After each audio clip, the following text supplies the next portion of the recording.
You please stand, sir. I'll take your plea now. To the Class B felony burglary on June 5th, 2017. How do you plead to that offense? Are you guilty or not guilty? Guilty.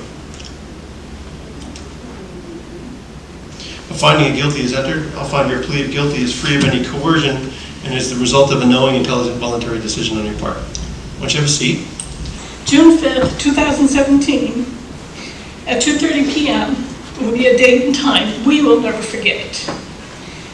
That is when the idyllic time at our cottage was violated by Jared Fellows entering the residence by force.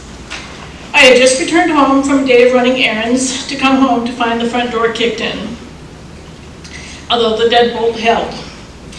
Then looking in through the door panes while I was trying to get my phone out, I could see him exiting through the side porch door, which he had forcefully opened. I confronted him on the porch as that was the only way out. I asked him what he was doing there. He said he was asking for directions, and I screamed at him and told him to get out in my best grandmotherly voice.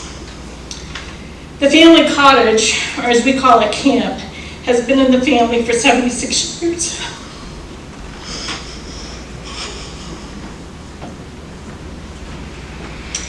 This has always been a place of refuge and tranquility for 4 generations. It is our own golden pond. No matter what was going on in your life, you could always go to camp and chill out and enjoy good times with the family, swimming, fishing, kayaking, boating, and just plain relaxing on the porch. This peace was shattered on June 5th, 2017. He entered our cottage and proceeded to violate our space. All of our jewelry was taken, and we could tell he had rummaged through every drawer in the dressers upstairs and through our clothing, including the dirty clothes. A vintage Monopoly game was left on one of the beds, but the tokens were gone. The jewelry he took consisted of various everyday items such as earrings, watches, and necklaces. But he also took more valuable items with very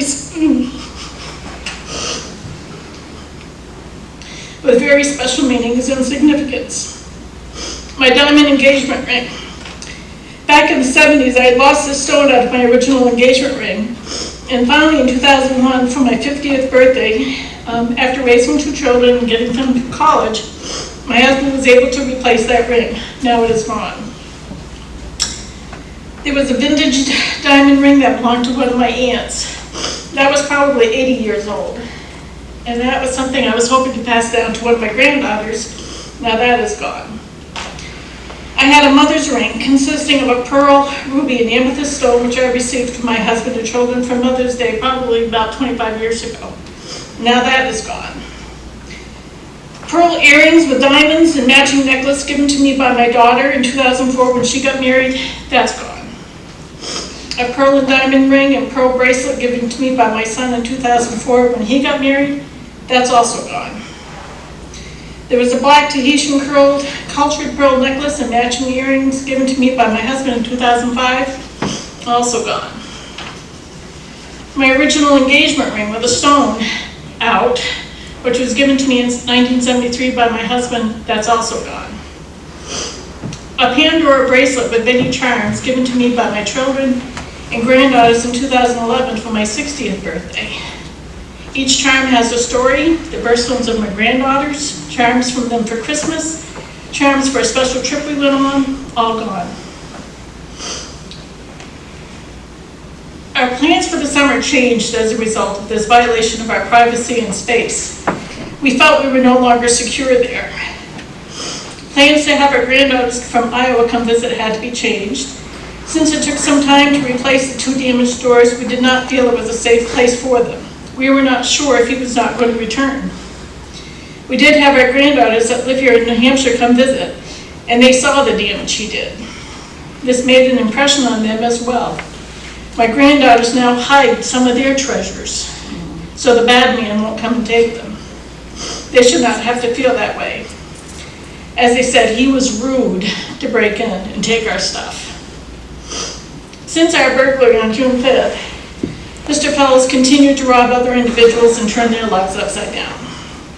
He was arrested and released on bail for a robbery in Francistown in July. He was finally arrested August 27th for our burglary. He spent 3 days in jail and then was released on bail on August 31st. On September 2nd, he is attending the annual picnic of the Arch Church held at Clough State Park, as seen on their Facebook page. Apparently, the religion did not help him. On September 6th, he is caught on a surveillance camera for a burglary in Concord.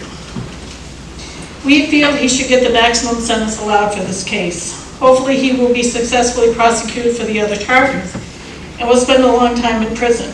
Perhaps then he can find true religion and be able to contemplate his misdeeds and ask for forgiveness. His Facebook page lends one to think he believes in Jesus, but his deeds do not reflect that. He should study the commandments, especially number 8, thou shalt not steal. I do want to thank Anna and Trooper Bird. He was, they both were very instrumental in making this a terrible situation worth, at least tolerable. Thank you, sir.